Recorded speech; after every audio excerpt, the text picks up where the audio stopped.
Welcome to be expensive. આપણે chapter 1 ભૌતિક જગત સ્ટાર્ટ કર્યું હતું. ફર્સ્ટ વિડીયોમાં આપણે ઇન્ટ્રોડક્શન જોયું હતું આ ચેપ્ટરનું, જેમાં આપણે સાયન્સ અને ફિઝિક્સ એટલે કે ભૌતિક વિજ્ઞાન શબ્દો એ શેના રિલેટેડ છે, એનો અર્થ શું થાય છે અને વિજ્ઞાનની આ નવી શાખા ભૌતિક વિજ્ઞાનમાં કયા કયા ક્ષેત્રોનો સમાવેશ થાય છે. ફિઝિક્સમાં કોઈ પણ શોધખોળ થાય છે, કોઈ સિદ્ધાંતોની રચના થાય છે, કોઈ નિયમો બને છે, તો એ નિયમોની રચના કયા મૂલ્યોને આધારે કરવામાં આવે છે, કેટલા અવલોકનો કરવામાં આવે છે, અવલોકન પરથી સિદ્ધાંત બનાવવામાં આવે છે અને નવી જે શોધો થાય છે એ જૂના સિદ્ધાંત અને જૂના નિયમોમાં રહેલી થોડી ખામીઓ દૂર કરીને કરવામાં આવે છે.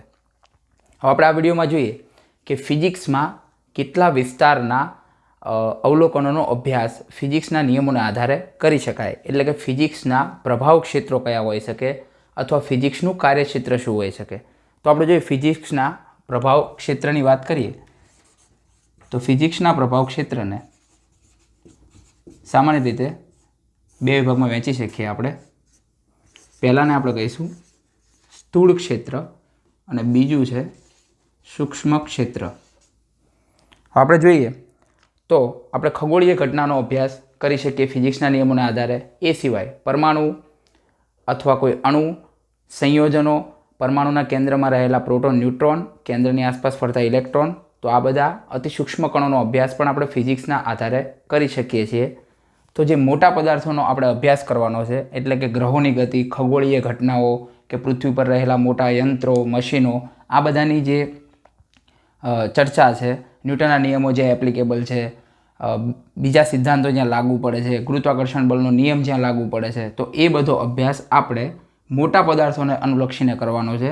તો આપણે એવા વિષયોને સ્થૂળ ભૌતિક વિજ્ઞાનના પ્રભાવ ક્ષેત્રમાં મૂકીશું અને પરમાણુ, અણુ, પરમાણુના કેન્દ્રમાં રહેલા કણો, પરમાણુની આસપાસ ફરતા ઇલેક્ટ્રોન, એવા અતિસૂક્ષ્મ કણોનો અભ્યાસ આપણે જે ફિઝિક્સના પ્રભાવ ક્ષેત્રમાં કરીશું તો એને આપણે સૂક્ષ્મ પ્રભાવ ક્ષેત્ર કહીશું અને પ્રભાવ ક્ષેત્રને ડોમેઇન પણ કહી શકાય. તો ફિઝિક્સમાં બે ડોમેઇન ચાલે છે, સ્થૂળ અને સૂક્ષ્મ. હવે સ્થૂળ પ્રભાવ ક્ષેત્રમાં જેટલા વિષયોનો અભ્યાસ આપણે કરીએ છીએ તો એ ફિઝિક્સને આપણે ક્લાસિકલ ફિઝિક્સ કહીશું. સ્થૂળમાં જેટલા વિષયોનો અભ્યાસ થશે એને ક્લાસિકલ ફિઝિક્સ કહેવાશે અને સૂક્ષ્મમાં જેનો અભ્યાસ થશે એને આપણે ક્વોન્ટમ ફિઝિક્સ કહીશું. હવે સ્થૂળ ફિઝિક્સમાં આપણે પહેલાં જ વાત કરીએ એમ ખગોળીય ઘટનાઓ, ગ્રહો જેટલા મોટા પદાર્થો અથવા ન્યૂટનના નિયમો જ્યાં લાગુ પડે છે, આ બધી ઘટનાઓનો અભ્યાસ આપણે સ્થૂળ યંત્રશાસ્ત્રમાં કરીએ. તો સ્થૂળ યંત્રશાસ્ત્રમાં આપણે કઈ કઈ વસ્તુઓનો અભ્યાસ કરી શકીએ, તો પહેલું છે યંત્રશાસ્ત્ર, જેને કહેવાશે મિકેનિક્સ.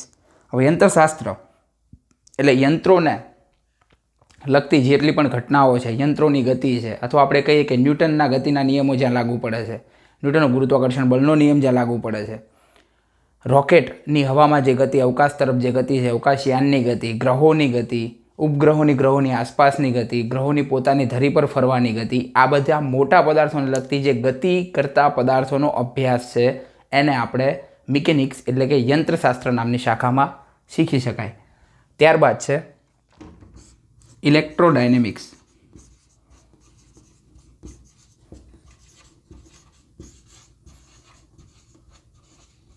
હવે ઇલેક્ટ્રોડાયનેમિક્સ શબ્દમાં ઇલેક્ટ્રો છે, મતલબ વિદ્યુતની વાત છે, તો વિદ્યુત ભારિત કણના લગતા નિયમો, સિદ્ધાંતોનો અભ્યાસ આપણે ઇલેક્ટ્રોડાયનેમિક્સ નામની શાખામાં કરી શકીએ.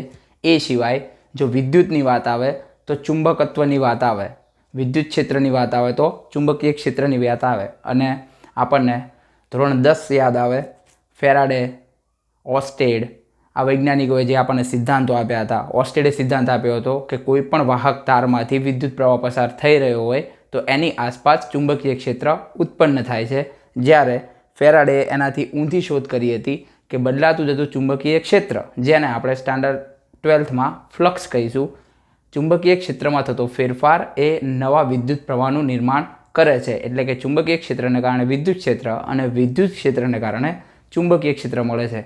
તો આ બધી સિદ્ધાંતોની વાત આપણે જે ભૌતિક વિજ્ઞાનની એક શાખામાં કરીએ એને કહીશું ઇલેક્ટ્રોડાયનેમિક્સ. અને કુલમ છે, એમ્પિયર કે જેણે વિદ્યુત પ્રવાહની શોધ કરી, ઓસ્ટેડ છે, આ બધા વૈજ્ઞાનિકોના જેટલા પણ નિયમો છે એને સાંકળીને મેક્સવેલ નામના વૈજ્ઞાનિકે સમીકરણો બનાવ્યા અને મેક્સવેલે પોતાની થિયરી આપી જેને વિદ્યુત ચુંબકીય વાદ કહેવાશે.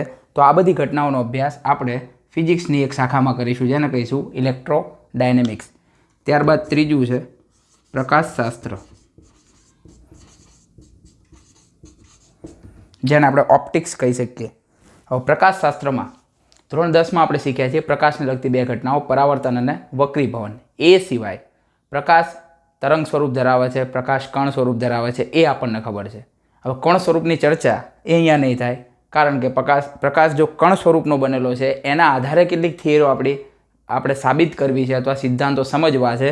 તો સૂક્ષ્મ એટલે કે ક્વોન્ટમ મિકેનિક્સ, ક્વોન્ટમ ફિઝિક્સમાં આપણે એનો અભ્યાસ કરવો પડશે. પ્રકાશના પરાવર્તન વક્રીભવન વિશે આપણે માહિતગાર છીએ. એ સિવાય સ્ટાન્ડર્ડ 12માં આપણે પ્રકાશનું ધ્રુવીભવન, પ્રકાશનું વિવર્તન, પ્રકાશનું વ્યતિકરણ આ બધી ઘટનાઓનો અભ્યાસ કરવાનો છે. પાતળી સ્લિટ દ્વારા પ્રકાશનું વિવર્તન અને વ્યતિકરણની કેટલીક સલાહકાઓ આપણને મળશે જે પ્રકાશિત પણ હશે અને અપ્રકાશિત પણ હશે. તો આ બધી ઘટનાઓ કયા સિદ્ધાંતોના આધારે ઘટે છે. એ સિવાય ટેલિસ્કોપ, માઇક્રોસ્કોપની રચના કયા પ્રકારની હોય, તો એ બધો અભ્યાસ, પ્રકાશને લગતો અભ્યાસ આપણે પ્રકાશશાસ્ત્ર એટલે કે ઓપ્ટિક્સમાં કરીશું. અને પછી આગળ છે થર્મોડાયનેમિક્સ. થર્મોડાયનેમિક્સમાં આપણે જે પણ પદાર્થનો અવલોકન કરીશું એની ઘટનાઓ વિશે આપણે સિદ્ધાંતોના આધારે સમજીશું. તો એ પદાર્થને આપણે હંમેશા તંત્ર શબ્દથી ઉચ્ચારીશું, એટલે કે આપણે એક તંત્રની કેટલીક ગતિવિધિઓનો અભ્યાસ આપણે કરવાનો છે. તો થર્મોડાયનેમિક્સમાં એના નામ પરથી થર્મો નામ છે, મતલબ કે ઉર્જાને લગતી ઘટનાઓનો અભ્યાસ આપણે ફિઝિક્સની એક શાખામાં કહીશું જેને આપણે થર્મોડાયનેમિક્સ કહીએ છીએ. તો કોઈ પણ એક મોટું તંત્ર છે તો એની પોતાની આંતરિક ઉર્જા હશે અને પછી કેટલાક નવા ટર્મ આવે છે આપણી માટે, એન્ટ્રોપી છે, એન્થાલ્પી છે, એની સ્પેસિફિક હીટ છે, એની લેટેન્ટ હીટ છે. તો આ બધી ચર્ચા આપણે સ્ટાન્ડર્ડ 11 ફિઝિક્સમાં જ એક ચેપ્ટર છે થર્મોડાયનેમિક્સ, એમાં આપણે શીખીશું. તો કોઈ મોટા તંત્રને ગતિની વાત ના હોય પણ એને લગતી ઉર્જા અને આંતરિક ઉર્જા અને એન્થાલ્પી એન્ટ્રોપીની વાત હોય તો એ ચર્ચા અથવા એ સિદ્ધાંતો આપણે થર્મોડાયનેમિક્સ નામની શાખામાં શીખીશું. તો આ જે 4 શાખાઓની આપણે વાત કરી એ જે ભૌતિક વિજ્ઞાનમાં આપણે શીખીએ તો એને આપણે નોર્મલી ક્લાસિકલ ફિઝિક્સ કહી શકીએ. અને પછી આપણે વાત કરીએ જે ફિઝિક્સનું બીજું પ્રભાવ ક્ષેત્ર ડોમેઇન હતું સૂક્ષ્મ. હવે સૂક્ષ્મને આપણે ક્વોન્ટમ ફિઝિક્સ પણ કહી શકીએ. હવે ક્વોન્ટમ થિયરી તો નિલ્સ બોહરે પરમાણુનું જે મોડલ આપ્યું ત્યારથી ક્વોન્ટમ થિયરીની શોધ થઈ એવું કહી શકાય. તો એ પહેલી ક્વોન્ટમ થિયરી હતી. એની સાથે મેક્સ પ્લાન્ક નામના વૈજ્ઞાનિકે મદદ કરેલી. બંને પહેલી વખત ક્વોન્ટમ થિયરી આપેલી, એટલે કે અણુ જેવી સૂક્ષ્મ રચનાઓ જે છે અથવા અણુથી પણ નીચે જઈએ તો પરમાણુ, અને પરમાણુથી પણ નાના કણોની વાત કરીએ તો ઇલેક્ટ્રોન, પ્રોટોન અને ન્યુટ્રોન, અને આગળ જતાં આપણને ન્યુટ્રિનો, એન્ટીન્યુટ્રિનો, પ્રોઝિટ્રોન આવા કણો અને પ્રતિકણો પણ જોવા મળશે જે કણોની મદદથી જ ન્યુટ્રોન, પ્રોટોન, ઇલેક્ટ્રોનનું નિર્માણ થયેલું છે. તો આવા અતિસૂક્ષ્મ કણો જેની આપણે લંબાઈની વાત કરીએ, એના વ્યાસની વાત કરીએ તો 10⁻15 મીટરથી પણ નાના કણોની આપણે વાત કરી રહ્યા છીએ. તો આવા અતિસૂક્ષ્મ કણોનો અભ્યાસ આપણે ક્લાસિકલ ફિઝિક્સના સિદ્ધાંતોના આધારે કરી શકતા નથી. હંમેશા એક વાત આપણે યાદ રાખવાની છે કે સ્થૂળ ભૌતિકશાસ્ત્રના નિયમો સૂક્ષ્મ ભૌતિકશાસ્ત્રમાં ક્યાંક ખોટા પડે છે અને સૂક્ષ્મ માટે જે નિયમો કે સિદ્ધાંતો બન્યા છે એ સ્થૂળમાં પણ લાગુ પડતા નથી. ટૂંકમાં સૌથી પહેલાં ન્યૂટોનિયન મિકેનિક્સ, ન્યૂટન નામના વૈજ્ઞાનિકે આપણને યંત્રશાસ્ત્રને લગતા કેટલાક સિદ્ધાંતોની એક થિયરી આપી હતી જેમાં એના ગતિના નિયમો, એના બળના નિયમો, એનો ગુરુત્વાકર્ષણનો નિયમ. તો એ નિયમો ક્લાસિકલ ફિઝિક્સમાં 100% સાચા સાબિત થાય છે, પણ સૂક્ષ્મ ક્વોન્ટમ ફિઝિક્સને લગતા જેટલી પણ ઘટનાઓ છે એટલે સૂક્ષ્મ કણોની જ્યાં વાત કરવામાં આવે છે એના સિદ્ધાંતો ન્યૂટોનિયન મિકેનિક્સના ક્વોન્ટમમાં લાગુ પડતા નથી. તો નિલ્સ બોહર અને મેક્સ પ્લાન્કે ક્વોન્ટમ થિયરીની શરૂઆત કરી અને આગળ જતાં ન્યૂટોનિયન મિકેનિક્સ અહીંયા લાગુ નહોતું પડતું એટલે 1921માં ન્યૂટને ખુદ પણ ક્વોન્ટમ થિયરી આપી જેના કારણે 3ને નોબેલ પ્રાઇઝ મળેલું છે. તો ક્વોન્ટમ થિયરીમાં આપણે ક્વોન્ટમ ફિઝિક્સમાં આપણે વાત કરી કે સૂક્ષ્મમાં આપણે શેની વાત કરીશું તો આપણે અણુ અને પરમાણુ જેટલી સૂક્ષ્મ રચનાઓની ઉર્જા, એની ગતિ, આ બધા સિદ્ધાંતોને લગતી માહિતી. તો આપણે જે ફિઝિક્સમાં એનો અભ્યાસ કરીશું એને આપણે કહીશું ક્વોન્ટમ ફિઝિક્સ. હવે આ થઈ ફિઝિક્સના પ્રભાવ ક્ષેત્ર એટલે ડોમેનની વાત. પણ ફિઝિક્સનું કાર્યક્ષેત્ર એ શું હોઈ શકે? મતલબ કેટલી રેન્જમાં ફિઝિક્સ લાગુ પડે છે અથવા ફિઝિક્સના સિદ્ધાંતો જ્યાં લાગુ પડે છે તો એ સિદ્ધાંતો ક્યાંથી ચાલુ થઈ અને ક્યાં સુધીના વિસ્તારમાં સમાવેશ એનો કરી શકાય છે. તો લગભગ ભૌતિક રાશિઓને આપણે ફિઝિક્સના કાર્યક્ષેત્રમાં સમાવેશ કરી શકાય. એટલે બધી ભૌતિક રાશિઓનો અભ્યાસ આપણે ફિઝિક્સના સિદ્ધાંતોના આધારે કરી શકીએ છીએ.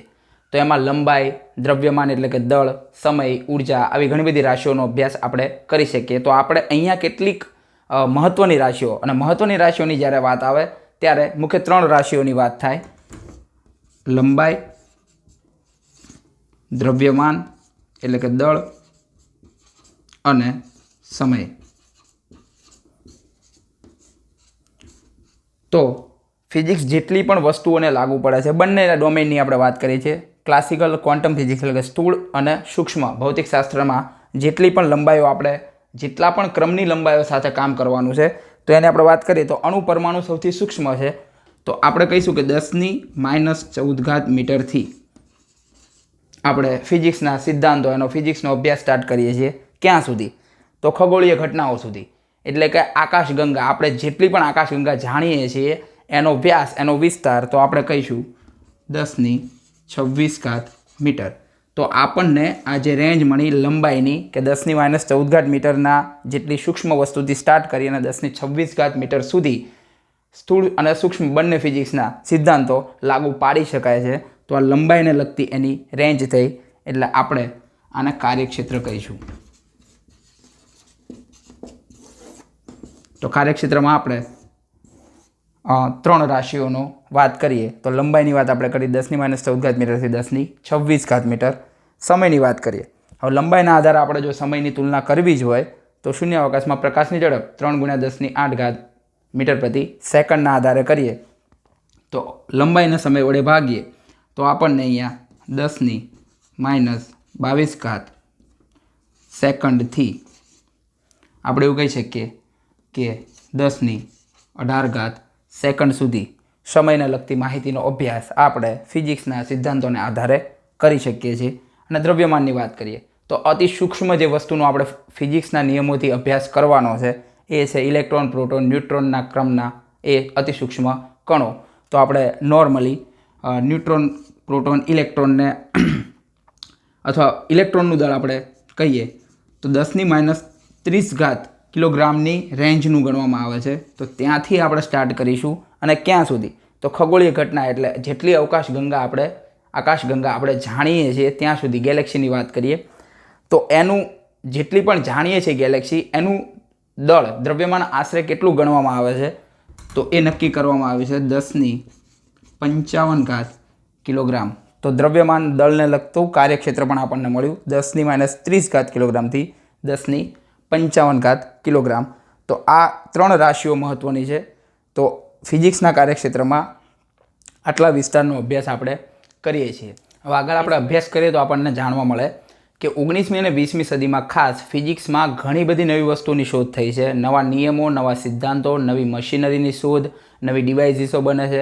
હવે કોઈ પણ નવી ડિવાઇસ બને છે તો એનું કારણ શું હોઈ શકે કે એને લગતી જૂની ડિવાઇસ હતી જ નહીં અથવા જો હતી તો એ મશીન, એ યંત્ર એટલી કાર્યક્ષમતાથી કાર્ય કરી શકતું નથી. તો એની કાર્યક્ષમતા વધારવા માટે એમાં જે કંઈ ઘર્ષણ બળ લાગે છે, જે પાવરનો વ્યય થાય છે, જે ફોર્સ વ્યય થાય છે, જે ઉર્જા વ્યય થાય છે, આ બધું ઘટાડી અને સારું આઉટકમ આપણને મળે એના માટે આપણે નવી ડિવાઇસની શોધ કરીએ છીએ. તો આપણે પહેલેથી જ શીખ્યા કે ફિઝિક્સમાં આ હંમેશા પુનરાવર્તિત થવાનું કે જૂના સિદ્ધાંતોમાં રહેલી ખામીઓને દૂર કરી નવા સિદ્ધાંતોની શોધ કરવામાં આવે છે. જેમ કે ન્યૂટોનિયન મિકેનિક્સ એટલે ન્યૂટને યંત્રશાસ્ત્રને લગતી જે થિયરી આપી હતી તો એ નિયમો ક્વોન્ટમને લાગુ પડતા નથી. તો નિલ્સ બોર, મેક્સ પ્લાન્ક અને ફરીથી ન્યૂટને પાછી સૂક્ષ્મ કણો માટે નવા સિદ્ધાંતો આપ્યા એટલે ક્વોન્ટમ થિયરી આપણને આપી.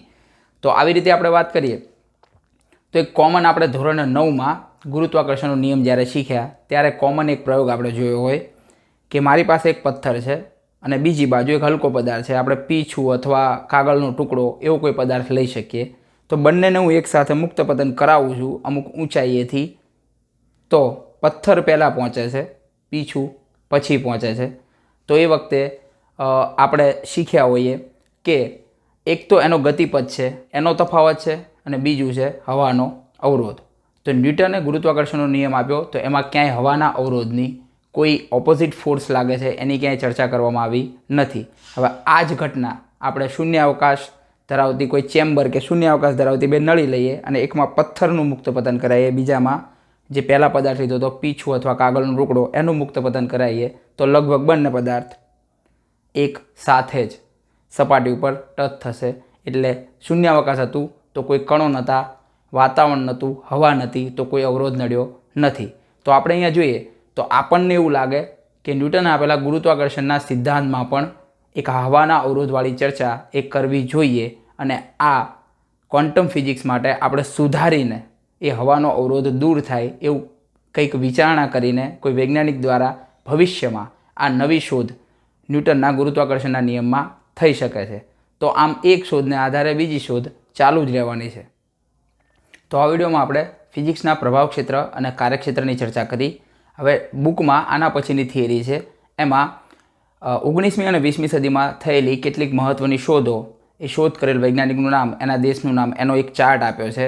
જે આપણા માટે યાદ રાખવું કે એને મેમરાઇઝ કરવું એ બહુ ઇમ્પોર્ટન્ટ નથી, કારણ કે 11th અને 12thમાં જેટલા પણ મહત્ત્વના વૈજ્ઞાનિકોની શોધ એની થિયરીઓ આપણે ભણવાની છે, જેટલી નવી શોધો આપણે શીખવાની છે, એ ઓટોમેટિક એ થિયરી જ્યારે આપણે ચેપ્ટર શીખીશું ત્યારે ઓટોમેટિક આપણને યાદ રહી જશે.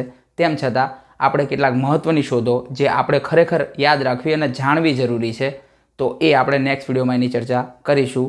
એ સિવાય એના પછીની જે ફોલોઈંગ થિયરી છે એ છે કુદરતમાં રહેલા મહત્ત્વના અને મુખ્ય બળો, એટલે કે strong nuclear force, weak nuclear force, આ બધા બળો, ગુરુત્વાકર્ષણ બળ. તો આ જે મહત્ત્વના કુદરતમાં પ્રવર્તતા બળો છે એ આપણા નેક્સ્ટ વિડીયોનો મેઇન ટોપિક રહેશે. ફરી મળીએ.